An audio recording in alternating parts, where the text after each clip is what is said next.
구약성경 이사야서 58장 7절에서 11절 말씀, 여러분이 가지고 온 성경을 펴도록 하겠습니다. 구약성경 이사야서 58장 7절에서 11절 말씀, 제가 가지고 있는 성경 1039페이지에 있습니다. 오늘 설교 제목은 물된 동산과 같은 인생이 되겠습니다. 찾으신 줄 알고 한 절씩 교독하신 후에 11절 같이 합독합니다. 제가 먼저 읽습니다. 또 줄인 자에게 너의 양식을 나누어 주며 유리하는 빈민을 집에 들이며 헐벗은 자를 보면 입히며 또 너의 골육을 피하여 스스로 숨지 아니하는 것이 아니겠느냐. 그리하면 너의 빛이 새벽같이 비칠 것이며 너의 치유가 급속할 것이며 너의 공의가 너의 앞에 행하고 여호와의 영광이 너의 뒤에 보이하리니 너가 부를 때에는 나 여호와가 응답하겠고 너가 부르짖을 때에는 내가 여기 있다 하리라. 만일 너가 너희 중에서 멍에와 손가락질과 허망한 말을 제하여 버리고 줄인 자에게 너의 심정이 동하며 괴로워하는 자의 심정을 만족하게 하면 너의 빛이 흑암 중에서 떠올라 내 어두움이 낮과 같이 될 것이며. 같이 읽습니다. 여호와가 너를 항상 인도하여 메마른 곳에서도 너의 영혼을 만족하게 하며 너의 뼈를 견고하게 하리니 너는 물된 동산 같겠고 물이 끊어지지 아니하는 샘 같을 것이라. 아멘. 살아계신 하나님의 말씀입니다. 크리스천들이 각자 기도할 때에 자주 사용하는 성경적인 단어들이 있습니다. 여러분은 성경의 내용 중에 어떤 단어를 기도 시간에 자주 하시나요? 저는 예배 시간이나 성도님들을 위하여 기도할 때에 또는 신방에 가서 자주 사용하는 단어가 있습니다. 그것은 물된 동산과 같이 되게 하옵소서라는 단어입니다. 여러분, 동산 중에 물된 동산을 한번 상상해 보시기 바랍니다. 어떠한 가뭄에도 마르지 아니하고 끊임없이 공급이 되어서 풍요로움과 생명력이 넘치는 산이겠지요. 물된 동산과 같이 축복된 단어가, 비슷한 단어가 또 있다면 시편 1편에 우리가 잘 알고 있는 시냇가에 심겨진 나무일 것입니다. 시냇가에 심겨진 나무가 철을 따라 열매를 맺으며 그 잎사귀가 마르지 않는 장면을 한번 상상해 본다면 물된 동산과 비슷한 느낌을 가질 수 있을 것입니다. 제가 성도님들과 함께 오래전에 이스라엘 북쪽에 가보았던 적이 있습니다. 그때 실제로 시냇가에 심겨진 나무를 본 적이 있어요. 저는 잘 모르고 무심코 가는데 가이드가 이것이 바로 시냇가에 심겨진 나무입니다. 그래서 제가 그 앞에서 한번 포즈를 취하면서 물을 이렇게 떠봤던 기억이 납니다. 여러분이 지금 사진을 보고 계십니다. 참으로 시원하고 보기에도 좋았던 축복된 장소였습니다. 마찬가지로 물된 동산은 가뭄에도 마르지 아니하고 끊임없이 공급이 되어서 풍요로움과 생명력이 넘치는 모습입니다. 저는 여러분 모두가 물된 동산과 같이 되기를 주님의 이름으로 축원합니다. 우리가 마치 물된 동산같이 되기 위해서는 하나님께서 우리를 인도하셔야만 한다는 것입니다. 믿으십니까? 복을 주시는 분은 하나님이시기 때문에 우리는 하나님의 축복이 절실히 필요한 자들입니다. 오늘 본문에서 이사야가 하나님의 말씀을 전달했던 내용 중에 11절을 다시 한번 읽어보겠습니다. 11절 시작. 여호와가 너를 항상 인도하여 마른 곳에서도 너의 영혼을 만족하게 하며 너의 뼈를 견고하게 하리니 너는 물된 동산 같겠고 물이 끊어지지 아니하는 샘 같을 것이라. 아멘. 하나님께서 너를 항상 인도하여 주신다고 하셨는데 이처럼 하나님께서 인도하셔야만 우리의 인생이 물된 동산 같아서 영혼의 만족이 있으며 우리의 뼈를 견고케 하는, 즉 영육 간의 강건함을 누리게 된다는 것이죠. 여러분, 물은 지금도 귀합니다. 물이 얼마나 귀한지 몰라요. 예전에 저 오지에 살았던 크리스찬 리더, 현지인을 미국에 왔었나 봐요. 그런데 콸콸콸콸 흘러 넘치는 수도를 이렇게 꼭지를 돌리니까 물이 흐르지 않습니까? 그러니까 이 수도꼭지 가져가겠다고 수도꼭지 가져가면 물이 콸콸 흐르나요? 아니잖아요. 그러니까 이게 파이프로 어디에 그 근원에 연결돼 있다는 거 모르고 이 수도꼭지만 열면 물이 콸콸콸콸 쏟아지는 줄 아는 거죠. 물은 얼마나 귀한지 모릅니다. 우리는 미국에서 살고 있기 때문에 샤워도 하고 물도 틀고 또 생수도 마시고, 그러니까 물이 귀한지를 모르지만 세계 곳곳에서는 물 때문에 지금 얼마나 사람들이 병에 걸리고 물이 부족하고 물 때문에 싸우고, 물이 얼마나 귀한지 모릅니다. 미국과 이란의 전쟁 중에서도 너무나 중요한 것이 이란의 물 공급이라는 기사를 제가 본 적이 있습니다. 때로는 오일보다 더 귀한 것이 물이라는 거죠.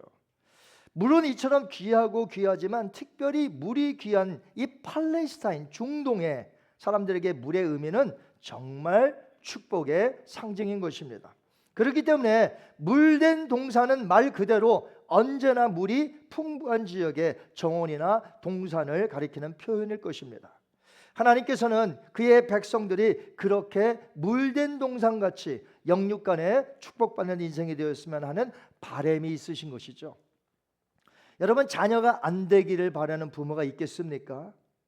우리 천부 하나님께서도 그의 자녀들인 우리들이 영육간에 잘 되기를 원하고 계세요. 여러분 믿으십니까? 요한 3서에 보면 요한이 사랑하는 가이오에게 편지를 보내면서 이러한 축복을 하나님께로부터 받게 되기를 기도한다고 그랬습니다. 뭐라고 했을까요? 요한 3서 1장 2절 말씀 시작. 사랑하는 자여, 내 영혼이 잘됨같이 너가 범사에 잘되고 강건하기를 내가 간구하노라. 아멘. 요한은 현재 시제로 이 글을 써서 보냈습니다. 즉 요한은 가요의 영혼이 잘되고 범사에 잘되고 강건하게 되는 하나님의 축복을 지속적으로 받을 수 있도록 기도했던 것이죠. 시대적으로 이사야 선지자보다 100년 후에 선지자가 있는데 에레미야 선지자입니다. 그 에레미야 선지자도 하나님의 말씀을 전할 때에 역시 물된 동산에 대해서, 이 축복에 대해서 말한 적이 있습니다. 한번 볼까요? 에레미야 31장 12절 말씀 시작. 그들이 와서 시온의 높은 곳에서 찬송하며 여호와의 복 곧 곡식과 새 포도주와 기름과 어린 양의 때와 소의 때를 얻고 크게 기뻐하리라. 그 심령은 물된 동산 같겠고 다시는 근심이 없으리로다 할지어다. 아멘.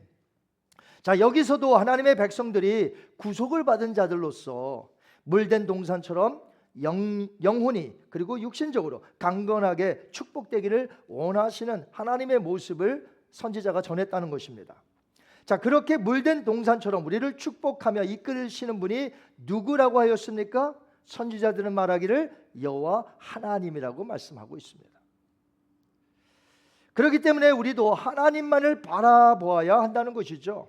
여러분 오늘 하나님만 바라보시나요? 아멘. 자, 그런데 기억해야 될 것이 있습니다. 자, 하나님께서 우리에게 복을 주시고 물된 동산같이 만들어 주시는데 기억해야 할 것이 하나 있다는 것이죠.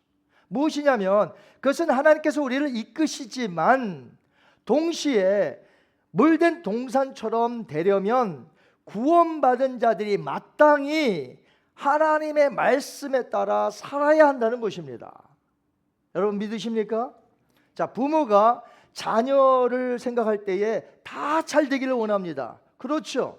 그런데 그 잘 되기를 원하는 내용 중에는 이 자녀들이 가르치는 부모의 말씀에 순종하여 곁길로 나가지 않고 나쁜 친구들 사귀지 아니하고 그렇게 하게 되는 것이 부모가 자녀가 잘 되기를 원하는 것 안에 포함되어 있다는 것입니다.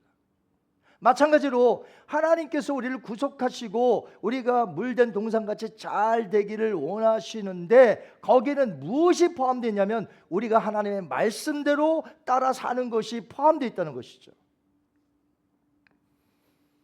그러니까 그의 백성들은 하나님을 존중히 여기며 그분께 순종하며 살아가고 있을 때에 바로 어떤 상태에 이릅니까? 물된 동산처럼 축복된 인생이 된다는 것이죠. 자, 이제 오늘 본문이 이사야서 58장 7절부터 10절까지 넉 절을 읽을 텐데요. 자, 하나님께서 그의 백성들에게 원하시는 삶이 무엇인지 한번 잘 보시기 바랍니다. 그 단어들을 한번 잘 보세요. 한번 읽어보겠습니다. 7절에서 10절 계속해서 읽습니다. 시작. 너희는 굶주린 자에게 너희 음식을 나눠주고 집 없이 떠돌아다니는 가난한 사람을 너희 집으로 맞아들이며 헐벗은 자를 보면 입히고 도움이 필요한 너희 친척이 있으면 외면하지 말고 도와주어라. 그러면 내 은혜의 빛이 아침 햇살처럼 너희에게 비칠 것이니 너희 상처가 속히 치료되고 내가 항상 너희와 함께하여 사방으로 너희를 보호하겠다. 그리고 너희가 기도할 때 내가 응답할 것이며 너희가 도와달라고 부르짖을 때 내가 여기 있다 하고 대답할 것이다. 만일 너희가 약자를 억누르고 남을 멸시하며 악한 말을 하던 것을 그치고 굶주린 자에게 먹을 것을 주며 고통하는 자를 도와주면 너희 주변의 어둠이 대낮처럼 밝을 것이다. 아멘. 자, 방금 읽은 하나님의 말씀을 종합해 본다면 하나님의 백성들은 은혜를 받은 자 아니겠습니까? 그러니까 은혜를 받아 살아가는 자들이기 때문에 마땅히 하나님이 원하시는 삶을 살아야 그 사람이 물된 동산처럼 축복된 삶을 이 세상에서 산다는 것입니다. 자, 하나님께서 어떤 삶을 원하셨어요? 외식적인 삶을 벗어버리고 가난한 자, 헐벗은 자, 굶주린 자를 돌아보며 어려움을 겪는 자들을 외면하지 아니하고 보호하며 돌봐주라고 하셨습니다. 약자들을 무시하거나 없이 여기지 말고 멸시하지 말고 사랑으로 섬기는 자들이 되어서 그들이 하나님께 기도한다면 하나님이 응답하겠다는 것입니다. 하나님이 치료하시고 보호하시며 물된 동산처럼 책임져 주시겠다고 말씀하신 것이죠. 자, 그러니까 물된 동산과 같은 축복된 삶은 그냥 내가 아무것도 안 하는데 자연스럽게 되는 것이 아님을 알 수가 있습니다. 하나님은 선지자들을 통하여서 하나님의 백성들에게 하시는 말씀입니다. 다시 말해서 하나님의 은혜를 알고 구원을 받았으니 그분을 믿고 섬기는 자들이라면 말씀을 따라 오늘 살아갈 때에 하나님이 넘치도록 책임져 주시고 축복해 주시겠다는 약속인 줄 믿으시기 바랍니다. 이사야서는 전체가 66장으로 되어 있습니다. 자, 좀 길죠? 자, 이사야서가 몇 장으로 되어 있습니까? 66장. 그런데 1장에서부터 39장이 전반부고 40장부터 66장까지가 후반부가 됩니다. 자, 그런데 이 내용이 서로 달라요. 같은 사람이 썼는데 내용이 다릅니다. 전반부는 그들의 죄악을 지적하여 하나님을 속히 떠나 헛된 우상을 섬기고 약자들을 무시하고 남의 것을 훔치고 이러한 그 악한 죄에 대해서 지적을 한 것이고 전반부에서, 후반부는 그러나 그들이 바벨론에서부터 포로로 잡혀가겠으나 이제 돌아오게 되면 하나님이 그들에게 은혜를 베푸셔서 물된 동산과 같이 되게 하실 것이니 그때에는 예전에 행하던 악한 습관을 버리고 하나님 말을 섬기고 하나님을 따라 살아가는 그러한 전반부와 후반부의 내용이 다르다는 거죠. 자, 그러면 오늘 저희가 읽은 내용은 전반부이겠습니까? 후반부이겠습니까? 아까 성경을 읽긴 읽었는데 그냥 읽자고 해서 읽었지 이사야서 몇 장이죠? 58장이면 전반부입니까? 후반부입니까? 후반부예요. 후반부.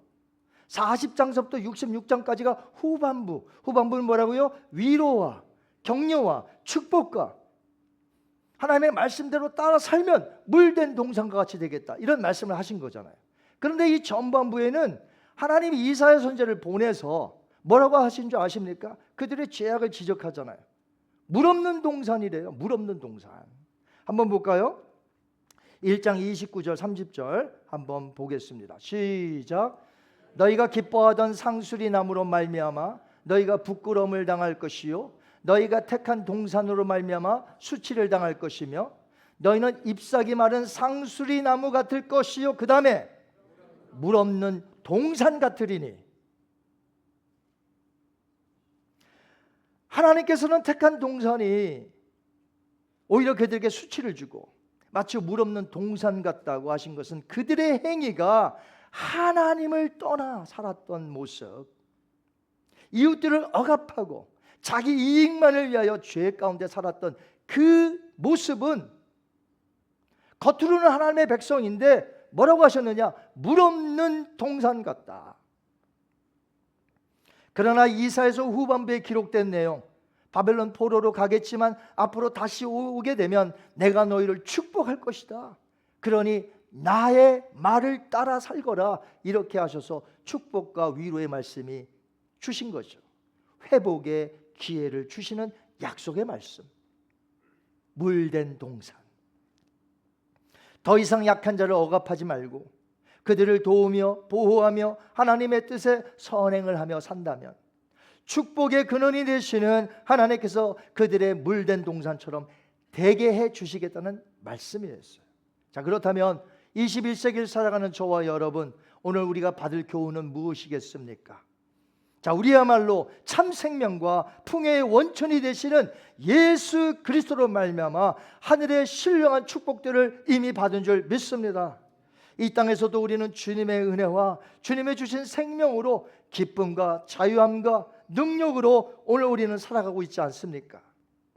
우리는 이미 물된 동산처럼 예수 그리스도로 인하여 영적인 축복을 누리고 하나님의 풍성한 은혜 가운데 살고 있으니 우리가 진정 축복받은 자가 아니면 누가 되겠습니까?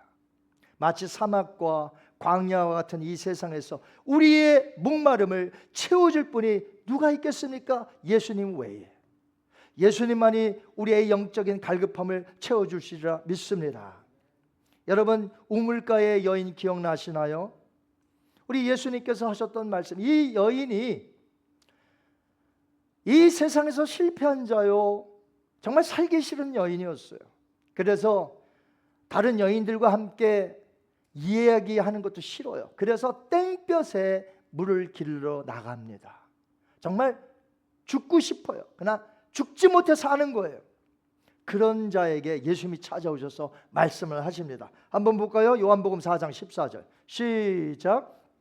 내가 주는 물을 마시는 자는 영원히 목마르지 아니하리니 내가 주는 물을 그 속에서 영생하도록 솟아나는 샘물이 되리라. 아멘.